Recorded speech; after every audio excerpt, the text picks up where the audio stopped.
Tässä videossa mennään läpi mun Montreal Canadiens NHL 25 franchise-moden koko kolmoskauden runkosarjaa. Jengi on aivan uskomattomassa iskussa meidän viime jakson shokkisiirtojen jälkeen. Ainakin jotkut pelaajat. Noniin, nyt aloitetaan kunnolla kolmoskauden runkosarja. Eka peli hävittiin 7-2. Mä en tee vielä mitään muutoksia. Jos te ette ole nähnyt, mä näytän tämän joukkueen vielä nopeasti. Mulla on Stanley Cup halut tälle kaudelle. Viime vuonna huonommalla joukkueella me mentiin finaaleihin. Paperilla tässä joukkueessa on kaikki kunnossa, mutta kauden eka peli oli pikkasen huolestuttava. Ei se mitään. Mä pidän kuitenkin silmällä tätä joukkuetta. Eli jos ei tule tulosta, niin mä oon valmis tekemään muutoksia, niin kuin te olette nähnyt. Mä haluan jutella Reinbackerille, koska kaveri pelaa nyt tällä hetkellä väärää puolta tuolla pakistossa. Se pelaa vasemmalla puolella. Pelin mukaan kaverin pitäisi pelaa oikealla. Niin paikka. Mä haluan laittaa kaverin vasen puolustaja. Just näin. Voitko pelata vasempana puolustajana toissijaisena pelipaikkana? En usko, että se on paras idea pelillinen kokonaisuutena. Hei, nyt on pakko. Eikö mä voi jatkaa tätä? Reinbacker ei hyväksy. Mun on pakko saada joku. Mulla on 4 raitin pakkia. Mä kysyn Montuurilta samaa. Jollekin nyt on pakko, jonkun oikean lavan on pakko nyt siirtyä vasemmalle. Mä en nyt halua tehdä mitään tradeja. Loistavaa, kato! Montuur on kokenut äijää. Reinbacker on semmonen nuori. Ota mallia, Reinbacker. Montuur haluu voittaa. Uskon, että voit tehdä tämän nopeasti. Tähdätään yhteen kuukauteen. Okei, teen parhaani. Come on, Montuur. Let's go. Ja näin. Reinbacker ja Montuur vaihtaa paikkaa. Ja Montuur jossain vaiheessa pitäisi handlaa sitten vasemman pakin tontti paremmin. Simuloidaan suoraan noin eka kuukaus runkosarjasta. Katsotaan, miten tää lähtee tästä toimii. Michael Misan haluutta johonkin Stromiin. Älkää nyt viittikö.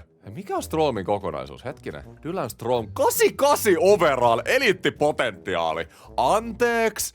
Nyt tuli Washington ihan jostain puskan takaa ehdotuksen kanssa. Kakkoskenttä hyökkääjä, eliitti. Ai. Michael Misa on meidän paras prospekti. Eliittipotentiaali, mutta tällä hetkellä vaan 78. Ja me halutaan voittaa nyt. Misahan on meidän 3. sentteri. Kuvitelkaa, kun siinä oli Stromi. On muuten mielenkiintoinen vaihtopyyntö. Ne haluaa kans toisen prospektin, top 4 pakin, Engströmin multa. Hei, mä oon niin monta oman kylän poikaa, Hudsonin ja Slavkovskin heittänyt jo pois, että mä en suostu tähän. Mut kertokaa kommenteissa, mitä mieltä te olitte tosta? Mielenkiintoinen ehdotus kyllä Washingtonilta. Onhan just tällä hetkellä toi tekisi tästä joukkueesta paremman, mutta mä haluan miettiä vähän sitä tulevaisuutta. Tietenkin. Ei me nyt voida tulevaisuutta ihan täysin uhrata. Hyvin muuten menee. 6 voittoa, 3 häviöä. Ja Hudsonista puheen ollen, te olitte ihan rageis viime jaksossa mulle Hudson tradeista. Moni sanoi, että oli niinku aivan katastrofitrade. Ei mitään järkeä. Mä sain kaverin eka ihan alle hintaan sopparilla. Pitkäksi aikaa solmittuu ja sitten mä vaihdan sen heti pois. Mutta hei, mä haluan voittaa. Hudson ekan playoffien perusteella ei ollut mun mielestä voittava pelaaja. Ja Montuur haluaa muuta keskustella. Hudson on 175 senttiä. Liian pieni kokonen NHL-puolustajaksi. Mä sanoin sen. Donald ja Clark Hudsonista nykyisessä NHL-rosterissa. Mä tekisin sen treidin 100/100 uudestaan. Okei, ehkä mä vähän ylimaksoin. Mä oon rehellinen. Kuitenkin. Mut mehän nähdään nyt, miten seuraava kausi, seuraavat pari kautta tulee menee. Että oliko se diilivörtti vai ei. Ja pitääkää seuraa, mitä Hudson pärjää uudessa joukkueessaan Losissa. Mutta Montuur, olen keskittynyt opettelemaan pelipaikan, mutta en usko sen sopivan enää pelilleni. Tunnen juuri nyt oloni parhaaksi nykyisessä pelipaikassa. Ei ole totta. Tää tulee ole ongelma, koska noi pelaajat suoriutuu huonommin, jos ne ei pysty pelata niiden omalla pelipaikalla. Meillä on mutta 14 voittoa ja 4 häviöä. Ei kyllä menoa haittaa ainakaan. Herra jumala, mikä startti kaudelle. Kuka pakki? Olisiko Clarkki sitten? Meillä on siis Whitecloud, Clark, Reinbacker ja Montuur. Oho. Vauvakin itkee, kun on niin monta oikeakätistä pakkia. Clark, mä kysyn sultakin sitä pelipaikkaa. Vasen puolustaja. Ei, Clarkkikaan ei halua testata. Nyt on kyllä todella ikävä tilanne. Mutta ei reagoida siihen vielä. Joukkue kuitenkin voittaa, niin mä pidän tän nykyrosterin ja simuloidaan vielä enemmän. Mennään suoraan vaikka joulukuun loppuun. Mä stoppaan sitten simulaatio, jos tapahtuu jotain ihmeellisiä. Katsotaan sitten joulukuun lopussa vähän tilastoikin ja näin. Mutta tähän asti on ollut aivan jäätävää tekemistä.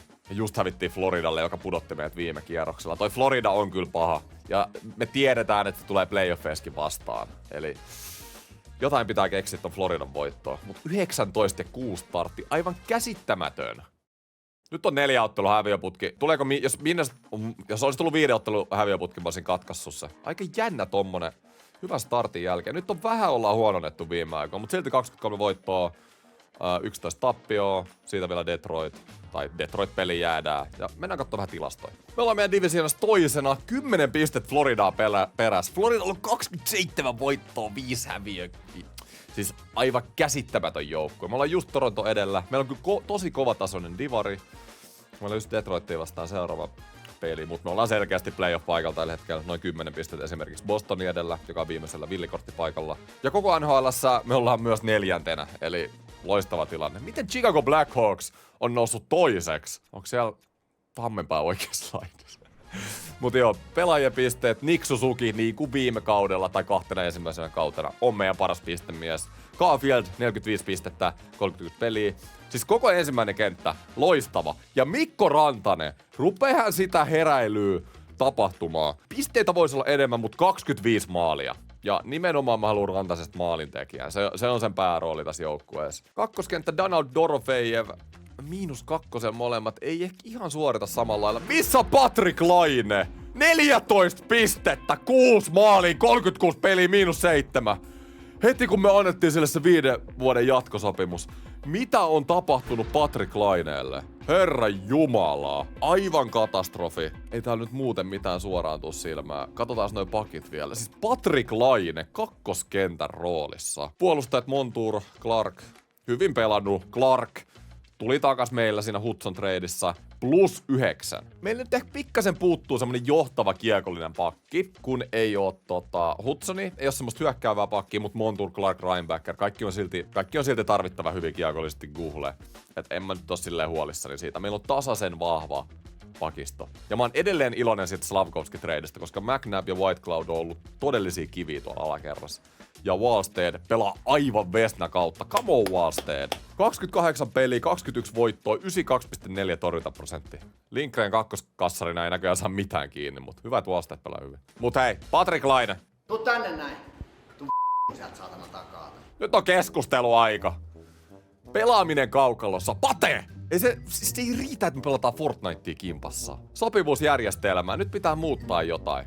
Käydään läpi taktiikat jokaiselle ketjulle. Me haluamme sinun tekevän jotakin muutoksia, jotta sopisi tähän joukkueeseen paremmin. Juuri näin. Haluamme sinun hyväksyvän valmentajan taktiikkajärjestelmän kakkosketjulle. Tärkeä osa menestystämme on se, että te molemmat olette samalla aaltopituudella. Juuri näin. Okei, teen parhaani. Kiitos Laine. Eikä taas siis, jos jengi suorittaa, niin mennään trade deadlineille. Ja katsotaan, pitääkö tehdä muutoksia. Mä oon nyt, siis mun katset on Patrick Laineessa ja siinä, että pitääkö mun luopua jostain mun oikealta ampuvista pakeista ja saada vasen pakki joukkueeseen. Hei, nyt on muuten Florida vastas. Kyllä tähän nyt on pakko pysäyttää tähän simulaatioon. Aha, ei pysähtynyt, mutta me voitettiin Florida. Tässä on itse asiassa Florida toista kertaa vastas. Meidän Divari 1.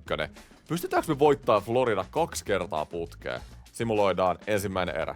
Florida 3-0. Me voitettiin Florida viime pelissä, niin ne on kyllä tullut aika isolla ballseilla tähän matsiin niin sanotusti. Toinen erä 5-0. Tää on aivan ylijuoksu. Tää on nolo äijät. Valotkin tippuu. Äijät hei nyt. No fucking calls against anymore. Defend, defend, defend. Bring something on the table. Käsittämätöntä. No tehtiin me pari 3. erää, mutta aivan turhaa. 7-3 turpaa. No simuloin nyt Vegas-peli. Mennään sekin simulaatiolla. Ja sitten mennään trade deadlineille. Vegasissa pelaa siis Slavkovski. Voidaan kanssa samalla ennen Vegas-pelistä katsoa, miten Slavkovski on pelannut siellä Vegasissa. Nashville Predators on erottanut päävalmentajansa. Okei. Mäkin pidin vähän kauden alussa St. Louisita silmällä. Ja damn bias, mä kaikki saa mono. Mä pidin vähän St. Louisita silmällä, että jos ei suorita, niin coachin vaihtokin voisi olla tarpeen, mutta tällä hetkellä on kyllä aivan järjetön settiä. 37 voittoa, 16 häviöä, juuri näin. Ollaan 6 ottelun voittoputkessa tällä hetkellä ja Chicago 7 ottelun voittoputki. Siis dissatkaa vaan mun moveja siellä kolmosessa. Hudson trade, katastrofi näin. Näettekö te mitä tapahtuu, kun Hudson ei ole enää tuolla alakerrassa? Näettekö? 42 voittoa, ei olla edes trade deadline. Me ollaan periaatteessa nyt varmistettu pudotuspelipaikka. Seuraavaksi on Vegas vastas, mennään katsomaan. Ja me ollaan meidän divisioonakin ykkösiä. Sieltä oikealta näette meidän tilastoja, tehdyismaaleissa, päästöismaaleissa, top 6 molemmissa. YV ja AV aika keskinkertaista, mutta tilastojen valossa ei edes näytä, että me oltais voitettu niin hyvin pelejä, mutta kyllä me vaan suoritetaan. Suzuki 76 pistet ja Mikko Raatanen 43 maalia ja 74 pistet. Kiitos Mikko. Otettiin Mikot pois rinnasta. Vähän läpsittiin perseeseen, niin Sieltä lähtee 74 pistettä. Annetaan Mikolle pienen. Come on, Mikko. Hienoa. Dorofeev, Donald. Vieläkin siis plus miinus nollaa pelaa mun kakkoskenttä. Vaikka jengi pelaa näin hyvin, mä en ole kyllä tästä ihan tyytyväinen. Duck kolmoskentässä pelaa itse asiassa paljon paremmin kuin kukaan mun kakkosesta. Clark on plus 27. Eläin. Mut Patrick Laine miinus 5, 30 pistettä. Kyllä se nyt vähän paremmin pelaa kuin ennen keskustelua, mutta no ei se kyllä oikeastaan edes pelaa. Aivan katastrofi. Mites muuten Michael Misa? En oo seurannut yhtään. 16 pistet kolmoskentässä. Ei se kyllä pisteet ole kauheasti tehnyt, mutta se on noussut kauden alusta jo 3 overallia. Eli nousee kovaa tahtia, kehittyy kovaa tahtia. Ai saakeli! Kuvitelkaa, jos Misa vähän pääsis ylöspäin vielä. Mentäis vaikka vuosi eteenpäin Misan kanssa, niin kuinka hyvä tää jengi olisi. Mutta tää jengi on nyt hyvä, ei voi miettiä. Ja siis Clark on parempi kuin Hudson on ikinä ollut. Siis ehkä Hudson teki vähän enemmän pisteitä, mutta plus 27. Ja tää pakista muutenkin ihan käsittämätön. Ehkä me ei tarvita sitä yhtä vasenta pakkia. Ihan hyvin tää näyttää menevän 4 oikeallakin pakilla. Ja Wallstead vieläkin maalissa on mies paikalla. Meillä on Vegas vasta seuraavaksi. Katsotaan tota puolesväliskautta. Eka losi, että miten on pelannut Hudson. 34 pistettä miinus 18. Oi. Media pitää turpansa kiinni jatkossa. Kattokaa nyt. Kaveri suorita yhtään. Mitäs Vegasissa? Missä Slavkovski? 34 pistettä plus 8. Hei. Hyvä, että mä oon saanut medialta fudua Slavkovskia Hudson-treidien jälkeen, mutta tähän asti meidän palaset tälle joukkueelle on ollut parempi. Mietitään, ketä me ollaan saatu takas noista äijistä. Donald, 43 pistettä, Dorofeev, 41 pistettä. Siis 2 äijää meidän kakkoskentässä. Clark. Kaikki pelaa paremmin kuin Slavkovski ja Hudson. Sen lisäksi me saatiin vielä McNabb ja Whitecloud. Ihan niinku, siis tää jengin sydän. Mutta nyt pitää laittaa teot sinne, missä mun sanat on niin sanotusti. Vegas vastassa. Jatketaan tätä hirveet tekemistä tällä kaudella. Sieltä Reinbacker ja Donald. Upea nähdä toinen erä.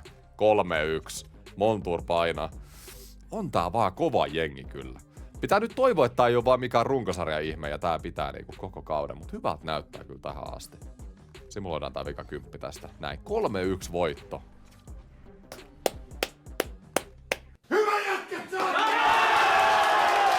Hienoa. Vielä on 3 peliä viimeiseen vaihtopäivään. Simuloidaan noin tosta. Mutta mä en tiedä. Katsotaan, ketä siellä on saatavia. Saataisko me jotain täsmähankintoja. Mutta mä oon todella varovainen tällä hetkellä, että haluanko mä tehdä mitään muutoksia. Tää jengi suorittaa niin paljon paremmin kuin viime kaudella. Meillä on kuitenkin sama runko ja viime kaudella me mentiin finaaleihin. Me ollaan koko NHL:ssä toisena Dallasista 3 pistettä perässä. Ja me johdetaan meidän divariin. Mutta siis meidän divari on ihan älytön. Meillä on Toronto ja Florida samassa divarissa. Siis kuvitelkaa NHL:n top 4, 3 pelaa samassa divarissa. Eli ne tulee vasta aikaan 2 rundin aikana. Siis on kyllä kovaa settiä. Mennään päivällä eteenpäin. Viimeinen vaihtopäivä. Mä oon varovainen ostaja. Kyllä mä vähän haluun nyt niinku. Mä haluun katsoa, ketä siellä on saatavilla. Jos siellä on jotain isoja kaloja, varsinkin alakenttiin, jotain kokeneet pelaajia, jotka vois auttaa meidän Stanley Cup-runia, niin se voisi olla hyvä. Miksi Fini? Mitä ihmettää? Ei Donald oo saatavilla. Täällä on McNabb, Donald. Mikä ihme? Otetaan noin nyt pois tuolta, herran jumala. Ei Donald oo saatavilla kellekään. Kuta haluu Rimpise, ei oo lähös. Mä kuvaan tän päivä sen jälkeen, kun Rimpinen olisi Tappara aikas playoff-pelissä. Mikä vois olla semmonen? Me tarvitaan joku ei ole 1 vuosi palkkakattoa jäljellä. Mä en halua mitään nyt semmoista, eikä mulla ole varaa mihinkään pitkäjänteiseen kärkikukkoon tähän joukkueeseen, mutta semmonen kauden laina. Andrew Copp vaikutti aika hyvältä. Herttelilläkin on kuitenkin 4 vuotta sopparin jäljellä. Siis Jared McCann, työmyyrä 88 overall, 1 vuosi jäljellä. Copp olisi ehkä vähän halvempi. Mä luulen, että McCann on, se on liian kallis. Se on liian kallis hommaa, mutta siis Andrew Copp voisi olla täydellinen taas täsmähankinta. Mennään katsomaan. Se ei halua pelata täällä. Sopimuslauseke suojattu. Se ei halua pelata täällä. Voi ei. Mitäs McCann? Ei mäkäänkään halua pelaa täällä. Depriinkatkin olisi. Kaikki on suojattu. Kukaan ei halua pelaa täällä. Nicholas Roy. No siinä olisi toinen. Aika sama itse asiassa kuin Copp. Olisiko jopa parempi? Se ei ole suojattu mitenkään. Ja vaan 3 miljoonaa palkkakatto vuosi jäljellä. Tää voisi ehkä olla. Mitäs se on pelannut tämän kauden? Aika hyvin jopa. 42 pistettä, 64 peliä. Joo, ja se olisi meillä ihan kolmoskentä äijä. Onko meillä ketään, ketä Vegasia kiinnostaa? Vegas haluaa näitä nuoria pelaajia, no se olisi ihan täydellistä. Mulla on kyllä näitä prospekteja aika paljon. Rusiska, meidän viime kauden, viime vuoden ykköskierroksen pikki, 19-vuotias. Musta tuntuu, että Rusiska ei ihan nyt sovi tähän meidän aikajanään tällä hetkellä voittaa juuri nyt. Ja ei ehkä tulevaisuudessakaan. Kaverin numero on 69, nice. Mut mä otan tosta Rusiskan tonne. Kumpulaista mä oon pitänyt silmällä. 72 overalli on top 6 hyökkääjä. Kaveri on voimahyökkääjä. Hyvin voimahyökkääjä on vaikea saada, niin mä en halua kumpulaisesta luopua. Mut tää voisi olla ihan täysin oikeasti 2 prospektia, Nicolas Royhi ja Hanaa. Enström on pakki. Meillä on hyökkäjä prospektia tosi paljon, pakkeja vähemmän. Mä pidän Enströmin täällä, mutta mä laitan Oliver Beckin kanssa. Eli 2 top 6 hyökkäjäpotentiaalia. Mut Oven Beck, on jo 23-vuotias, 76 overall, et se ei oo kauhean hyvin noussut vielä tähän asti. Rusiskasta tulee kyllä, siitä tulee hyvä kaveri, täytyy sanoa, mutta jos me saatais Niklas Roy takaisin 2 top 6 prospektilla ja Oven Beck on vähän jo nähty Roihin, olishan se worth, ehdotetaan kauppaa. Vaihto hylätty. Vegas voisi aloittaa kaupan meiltä haluamasi perusteella, mutta emme ole kiinnostuneita ehdotuksistasi, koska olet lähettänyt meille useita kavereita yhtä vaihdettavien pelaajien tarvetta täyttämään. Aha, okei. Niin, että ette halua 2 samanlaista prospektia. No, mutta toi on itse asiassa ihan realistista ja hyvä, että noilla tietokoneilla on vähän järkeä päässä. Pitäisikö mulla antaa toi prospektipakki niille? Varmaan kyllä oikeasti pitäisi. Siis. Mutta tää on mun ainoa pakkiprospekti. Adam Enström, 23-vuotias, top 4 pakki. Pari vuotta, niin se olisi kyllä NHL-rosterissa, ehkä jopa ensi kaudella. 188 senttiä. Pystyy pelaamaan molempia puolia kanssa, jota me tarvittaisiin kiekollinen pakki. En kyllä välttämättä halua luopua. Mietitäs meidän alakertaa. Siis kirjaimellisesti meidän ainoa pakkiprospekti. Milloin sitä on draftattu? 2022 3. kierroksella. Siellä on edelliset kaudet tehnyt kyllä loistavaa duunia. Meidän muut pakkiprospektit on oikeesti top 6 pakkeja. Eli tossa on meidän tulevaisuus puolustajien osalta. No mutta hei, meillä on Guhle 25-vuotias, Reinbacker 22, Clark 24, Montour on vielä 5 vuotta ja 32. Hei, ei meillä ole semmoselle kärkipakille, ei oo tilaa. Kyllä mä laitan sen Enströmin sinne. Ja toivotaan, että nyt menisi läpi. Tarjouksesi arvo ei riitä siihen. Jos mä annan niille 4. kierroksen varauksen tähän päälle. Rusiska, Enström, pakkiprospekti top 4, hyökkäjäprospekti top 6. Hyviä äijii, mutta Nicolas Roy. Stanley Cup hunttiin mukaan ja 4. kierroksen varaus meiltä. Vieläkin hylätty. Meillä ei ole tähän vuoden draftia edes 2 ekan kierroksen varausta. Me voidaan kyllä antaa toi 3. tältä kaudelta. Vieläkin liian. Mitä te haluutte, Vegas? Tällä hetkellä mä rupean jo vähän ylimaksaa. Kyllä noi prospektit on ihan ok. Varsinkin niinku 4, jos katsotaan 3-4 vuoden päähän. Mutta tää jengi voi voittaa nyt. Mä annan teille 5 päälle. 3 ja 5. 3 ja 4 ja tää on viimeinen tarjous, koska sit menee ihan överiksi.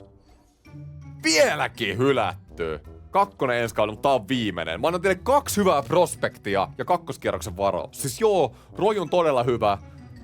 Se olisi kyllä täydellinen näihin playoffeihin, mutta en mä nyt enempää voi maksaa. Ihan käsittämätöntä. Vielä viimeinen 7. Okei, mä laitoin 7 sinne mukaan, niin mä olin jo näyttämässä keskisormea Vegasille, mutta musta tuntuu, että tää oli voitto. Vegas pidemmän päälle saa enemmän arvoa tästä kaupasta.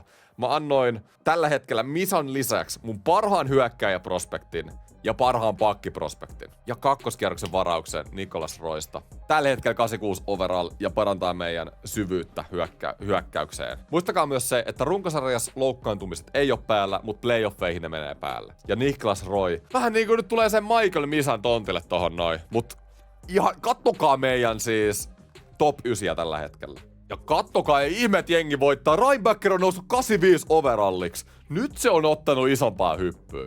Ja vasta 22-vuotias. Jumalauta, tosta äijästä tulee kova.